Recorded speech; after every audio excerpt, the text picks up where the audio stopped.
I just don't think Aljamain's that good. I really don't think so. Henry Cejudo, again, 21 years old, Olympic gold medalist, double champ in 2 weight classes, which was 125 and 135, which is a really hard thing to do. There's been a few fighters that done it, and he's one of them. Henry Cejudo also trying to reach GOAT level status. And now he's going to come back 3 years out of retirement and fight Aljamain Sterling, take his belt.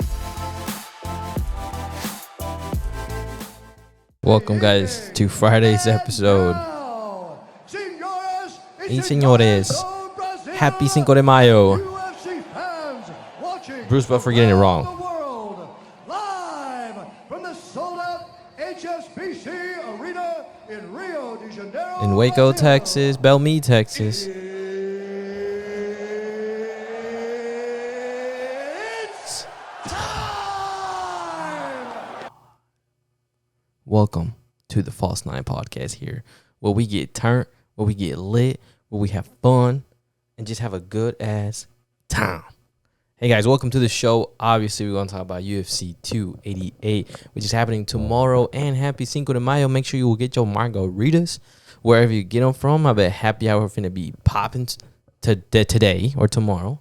So if you're listening to this and you haven't got a margarita, go get one. If you have already got one, go get another one. And if you can't drink, well, don't fucking worry about it. Anyways, guys, I hope you guys are having a good Friday. I hope you guys are having a good week. I'm super excited. We got exciting events this weekend, and we're going to get right into it. We ain't going to waste no motherfucking time. Let's get right into it. We got Aljamain Sterling versus Henry Cejudo. Man, oh man. I think I'll start off by saying this fight card is, I'd like it a lot. It's really competitive. It's super like co-main and main event. It's like, it's a really, they're going to be really good fights. They're not going to be boring at all. And that's for sure. But I will say that having this fight card, these guys are not shit talkers.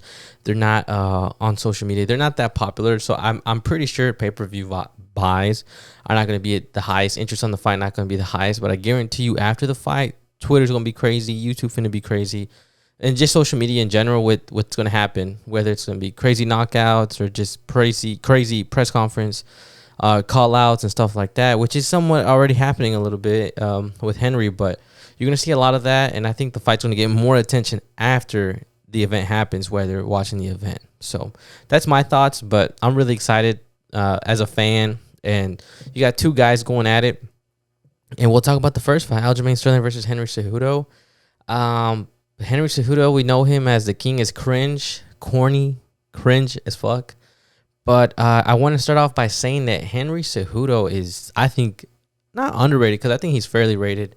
But he's not likable for some reason. A lot of people just don't like him. People hate on him. I know a lot of people, some Mexicans hate on him because he trained Davidson Figueroa and Davidson fought Brandon and Henry's like Mexican roots. Stuff like that. So he's not a very likable guy. And the stuff he does on the internet and for the UFC, it is super cringe. It's super funny. But I don't know if he is naturally cringe or he tries to be cringe and then it comes off really cringy. So he just decided to ride with it. So I don't know. But the guy's a beast, man. I mean, he's beaten really good people. I wish I could look. I should have looked at more of who he's. I mean, he hasn't fought in 3 years. That's for one. Aljamain Sterling has been really active, has been fighting the last 3 years since then, and all you hear is Henry Cejudo on the sideline, kind of chirping and calling out Aljamain, saying that, he ain't the real champ, he's an actor. He needs an award for being an actor for, I guess his tragic win when he beat Peter Yan and at it was the weirdest thing ever. So, I mean, we got to put some respect on Henry. This is the first time I think I'm going to watch Henry like live, like for a fight. I've always seen, replays of fights or his highlights, stuff like that. I've seen Aljamain fight, I think 3 times already. So I think he's pretty decent, pretty good. But again, Henry Cejudo, I understand retired, but he was, I don't know if he still is, but he was at the time the youngest Olympic gold medalist for wrestling. And he was also he was UFC undisputed champion for 2 weight classes. So it was like he was champ at one point, and that's how he retired. And And he has an interview where he talked about where he was like, I feel like there was nothing else for him. And I don't blame him. He beat DeMarcus Johnson, and I believe he beat Dillashaw for the other weight. And I want to say when he fought DJ, it was at 25. Then when he fought Dillashaw, was at 35. But either way, for you to, or he fought, what's his name? Edgar, I think. No, not Frankie Edgar. I forgot his name, but it's another guy. But either way, he fought that guy, and he was really good. And he just decided to retire. And he even said that he decided to retire after he beat him. He just said this was just not, it wasn't, he didn't have that edge anymore, you can say. You know, he said he wanted to eat whatever he wanted to eat. He wanted to spend time with his family. He didn't want to do weight cuts. He didn't want to do none of that. And as a competitor, I'm not a competitor at a pro level, but I understand to compete every day and to be in the grind every day, it has to suck. You know, and maybe you're beating all these guys and whatever, and maybe you feel like you can get more money not fighting and not sacrificing your body and be with your family. Like, it's hard not to lean that way, and I don't blame him for it. You know, and what he did in that time frame too is that he trained with John Jones multiple times. He trained Davidson Figueiredo to become champion when he became champion when he beat Brandon Moreno. He's trained Yuri Prochazka, I hope I got his name right, to become champion when he beat Glover Teixeira. He's also trained with, I wrote this down, and I don't know where I put it. But he has trained with multiple talents. What's his name? Wei Lee. There we go. DeMarcus Johnson, Wei Lee, Davidson Figueiredo, and Yuri Prochazka, John Jones. And there's been also a few more. But one thing that I get from that is not the names itself, but how many people in obviously different weight classes, because to go to the same person is weird.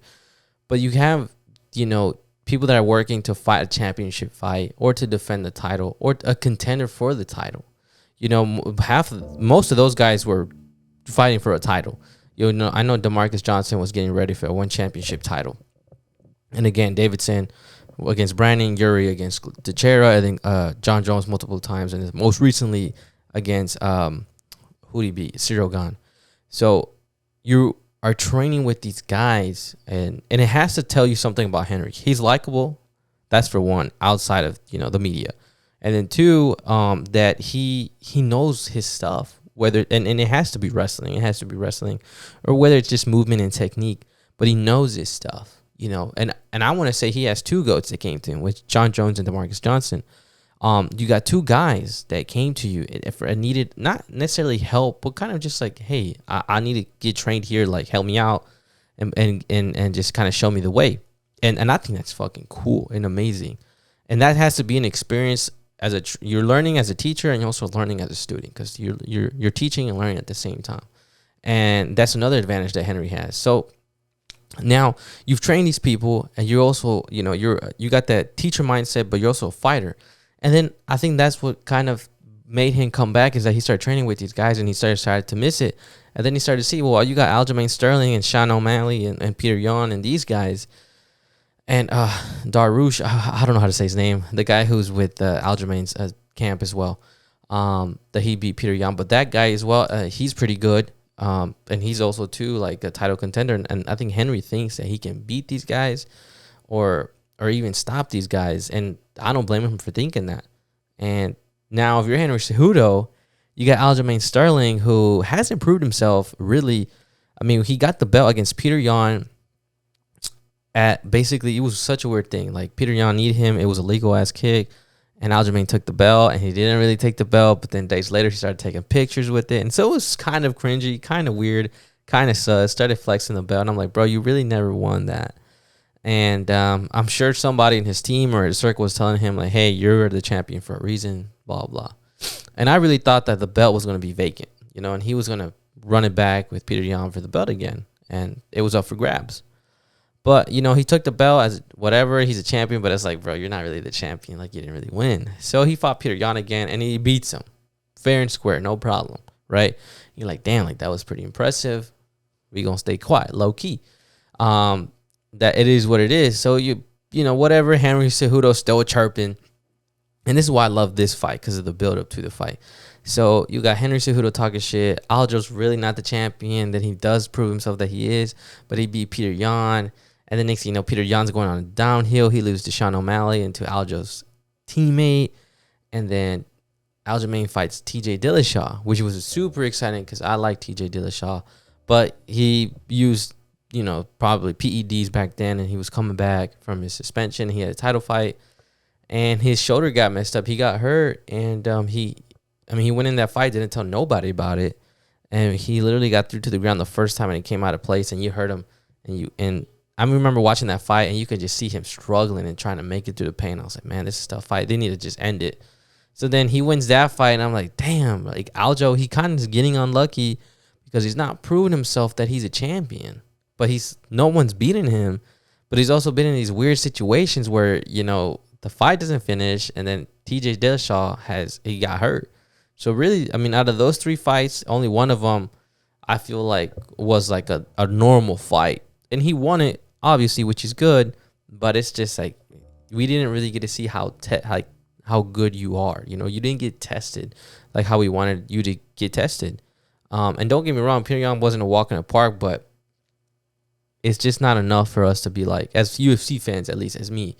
I'm speaking as me, and I like to think UFC fans as well. Like, you haven't really proved yourself like to the division and to the fans that you're really that guy.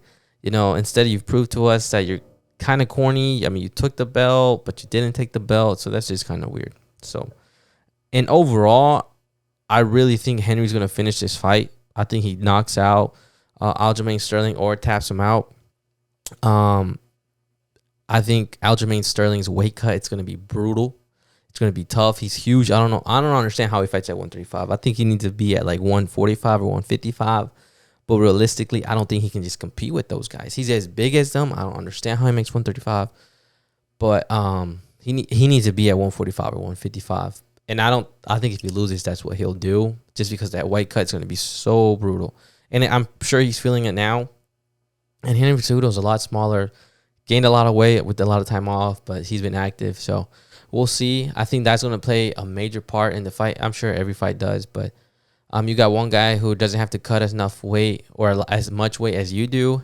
So I don't know. It's going to be a really good fight, but I think Henry just knocks him out or like I said, taps him. I don't think it goes more than 2 rounds. I know Henry said 3. I don't think it goes more than 2. And I just don't think Aljamain's that good. I really don't think so. I don't think he's championship level good. He's a good fighter. He's in the UFC, and I'm just a fan. I'm just talking. But Henry Cejudo, again, 21 years old, Olympic gold medalist, beat DeMarcus Johnson, and he's beat, I forgot the other guy's name, but he's double champ in 2 weight classes, which was 125 and 135, which is a really hard thing to do. There's been a few fighters that done it, and he's one of them. Henry Cejudo also trying to reach gold level status. He has beaten a lot of good people. He's been champion in 2 weight classes. He's Olympic gold medalist again. Just want to state that out there because it's a joke. And now he's going to come back 3 years out of retirement and fight Aljamain Sterling, take his belt. Will he beat Sean O'Malley? If he does fight Sean O'Malley, I think so. Then he thinks that he wants to fight. He thinks that he wants to fight Volk after that, basically after Sean O'Malley. And that's why I like this fight, and that's why I like that Henry came back, because now Volk has to deal with Yuri. You still got beef with Islam, and now you got Henry Cejudo saying like, "Hey man, let's fight for the midget title belt," And I say that because they're both short, but they're badass dudes, and I'm sure they'll beat the shit out of me.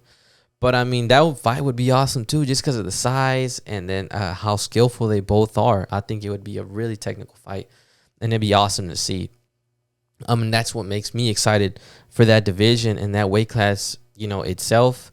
If Aljo loses, does he move up? Does he try and fight Henry back? Still get that possibility. Does he fight Sean O'Malley? And what happens with that? So basically, I think Sean O'Malley's also, whatever happens after this fight is going to be next Sean's next for the title. I think there's no question in that. He's mentioned that already, that he's next no matter what. And I think this is the fight that they need to wait for, and that's what's going to happen, and it'll get announced probably literally a month from the day of the fight. So again, that fight's going to be super exciting. It's just going to be short. I think all the fights on the UFC, at least the last 2, the the co-main and the main. I think they're going to be short. I don't think they go to both 5 rounds. So it's going to be a short, fun night for UFC fans, and for the main event, again, like, super exciting fight. You're going to see both guys just walk out locked in. These guys trained for this event. They have put in sweat, workouts, like headaches, everything. And it's just so cool. You know, you got a championship on the line. You got one guy who's trying to, like, kind of just keep building his legacy, you know, in his weight class, and kind of just, like, prove to the world and to himself that he's that guy, and he's always going to be that guy. And today, right now, he is still that guy.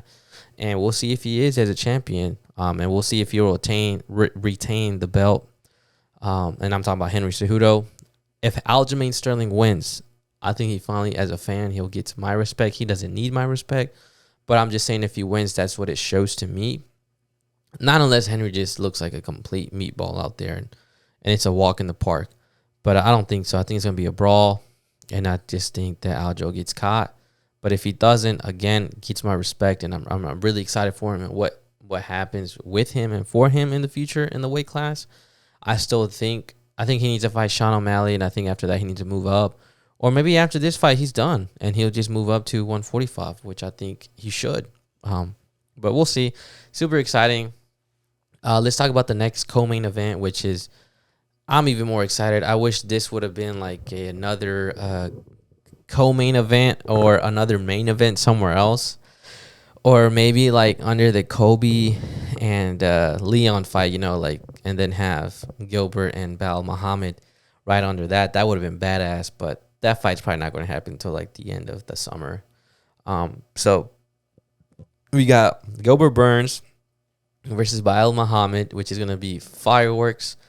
Nah, that's not true. No fireworks on this fight. Against Jorge, definitely fireworks, but not against Belal Muhammad. And the only reason why I say, like, Belal Muhammad's a wrestler, pretty good striking. He fought Leon Edwards, and there was no contest. Leon come with the eye poke, and just couldn't continue the fight. But there hasn't been any notable wins for me, you know, where I'm like, okay, this guy's a real deal. He's trained with Khabib's team. He beat Wonder Boy. I want to say it's Wonder Boy. Or Stephen Thompson. He beat him, I believe, in 2019 or 2018. I could get those wrong. And he recently, I forgot who the guy he even beat was. But it was really impressive. He, like I said, really good guy. Really, he's known as a wrestler. Decent striking. But Gilbert Burns, to me, he's just a dog. Like, he has fought everybody. Usman, Jorge Masvidal, Khamzat Chimaev. I said Usman. He hasn't fought Kobe, and he hasn't fought Leon. That's it. He's fighting everybody else. But I'm just saying Khamzat because that's like counts as like 3 bodies already. Like, no one in his weight class has, in the top 5, has fought Khamzat. It's only been Gilbert Burns. And ever since then, they really don't want to fight Khamzat because they're like, damn, Gilbert Burns took him to the deep waters, and look what he did with Gilbert Burns. So that's scary. But then that's why, to me, Gilbert Burns is scary because that fight was a 50-50 fight, man. Like, it was 50-50. I thought Gilbert Burns won it, but I also thought Chimaev won it. So I could see both ways on that one. But anyways, Gilbert Burns is dog. Just dog. And he just fought Jorge Masvidal 3 weeks ago or 4 weeks ago, if I'm not mistaken. Beginning of April. And now you got him fighting again. Like, he's that hungry. He's that determined to become champion, UFC champion in that weight class. And I think he's going to do it. I really think that he is going to be UFC champion in the world. There's no question in my mind where Gilbert Burns is not the champion. You know, he's going to beat Belal Muhammad, and then he's going to go and beat Leon Edwards because I don't see Kobe beating him. And it'd be better if he fought Kobe because that fight would sell like a motherfucker. Because you got Brazil against Kobe, and that's going to be crazy. But, yeah, Gilbert Burns is just a dog. That's all I got to say. Belal Muhammad, I like him. He's a cool guy. I've seen him on a podcast. Me liked him even more. He's pretty chill. He's from Chicago, so that's also cool too. But I just don't think that he hasn't fought anyone that, you know, is good, top 5, top 10 guy that I know of at least. And maybe he's the boogeyman. Maybe people are ducking him because he's good. Who knows? I don't know. But things to point out on this fight, Belal Muhammad this 3 week fight notice. 3 week fight notice. So 3 weeks ago, this fight got announced, and they signed and everything, and they got straight to work. Belal Muhammad hasn't fought, I believe, since last October. So he basically had to start dieting and start losing some weight. Gilbert Burns has been active. He said that as soon as he was done with the fight, he started training because he was ready for the next one already. And that's that. And yeah, I think that gives Gilbert Burns an edge. And shout out to the UFC for putting this fight together and making it happen. So it's super exciting because it shows that both of these guys are hungry.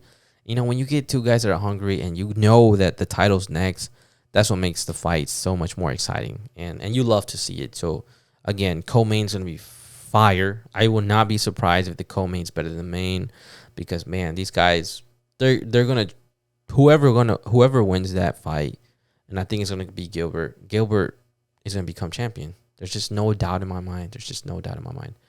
So, that's that. Dana White did reassure us that Kobe Covington is next for the title.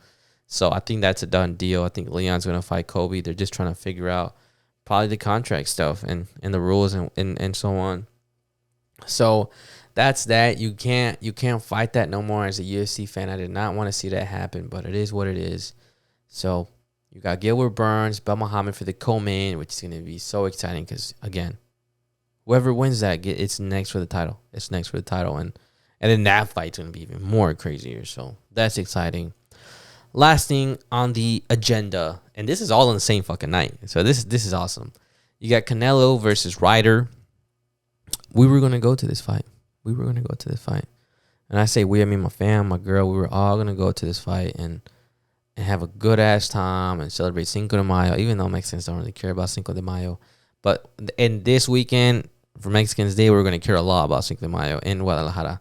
So, you got Canelo versus Ryder in Guadalajara, Mexico, or Guadalajara, Jalisco, Mexico. I guess that's how you would say it. But basically in Mexico. Canelo hasn't fought in Mexico, I think, since he was like a teenager or like in his 20s. So it's like a homecoming for him.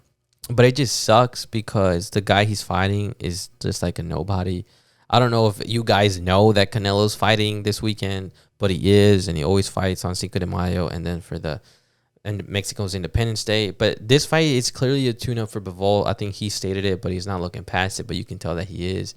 I'm sure he's training hard, but he's not training for a long night. And it's low-key going to be a sparring session with a lot of people watching and with pay-per-view. Like, it's not going to sell a lot, but again, the stadium's going to be crazy. The experience there in Mexico is going to be crazy. That's for sure. There's just no doubt about it.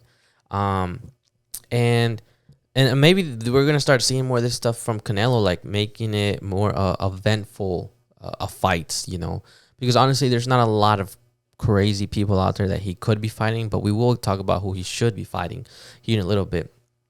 I don't know much about Ryder at all. I know Canelo's Canelo. Again, he's getting ready for Bivol. That's all he's been talking about. And he's going to do it at the same weight, which I think was 175 or 185. 175 seems more realistic. But he's getting ready for that fight. I think he's just, again, tuning up. They're having the fight in Guadalajara in a stadium, soccer stadium, which they're going to fill up, no doubt. We try and get tickets. We couldn't. And then the ones that we were trying to buy, they were like suites. So I'm like, bro, fuck that. That's like millions of dollars. So tickets were cheap, but they were gone in seconds or like minutes, I mean. I'm sure there's a stat out there that gives the actual, like, when they were sold out. So that's that. But yeah, Canelo, I mean, it's not exciting, not hype. We'll have it on. We'll switch the channel back and forth. But if there's UFC, we're staying locked in UFC. There's just no doubt about it. But it's cool that Canelo's doing this for the Mexican people. Again, the people that are going to get the most out of it are going to be the people that are there in Mexico, especially in the city, and even more in that stadium. It's going to be more of an experience event than like watching this title fight, And I believe that it's for the title, but it just, not going to happen. But what would be crazy, you get these types of fights where it's in Mexico, people are partying, celebrating, having a good time, Cinco de Mayo. And can you imagine if Ryder just goes in there and knocks out Canelo for the first time ever? Pause. Exactly. That would be fucking insane. And it would be crazy.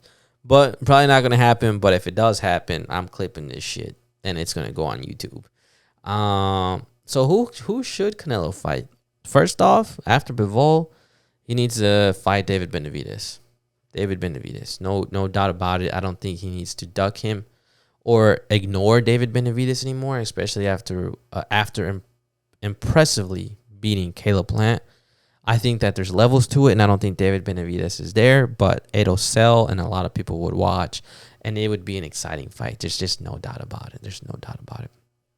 I think another potential fight for Canelo would be like Earl Spence, you know? Like, I think that he needs to start fighting people with different promotions. Like, fuck all that boxing politics and all that stuff, and just make some money. But then again, Canelo already made so much money. So why put yourself through that? Why hurt yourself and why do all that? You know? So that's that. Canelo, I got Canelo knocking this guy out in like, honestly, I think 8 rounds. I think he's gonna want to take it long. I don't think he's gonna want to go for the finish right away. So, guys, I hope you guys have a good Friday. Enjoy your Friday. Enjoy this weekend. Watch the fights in the comments or anywhere. Let me know what you guys thought about this episode. Let me know what you guys want to hear me talk about. Who should we talk about? And just feedback, I guess, really. But if not, just like, share, and thank you for watching. Peace and love.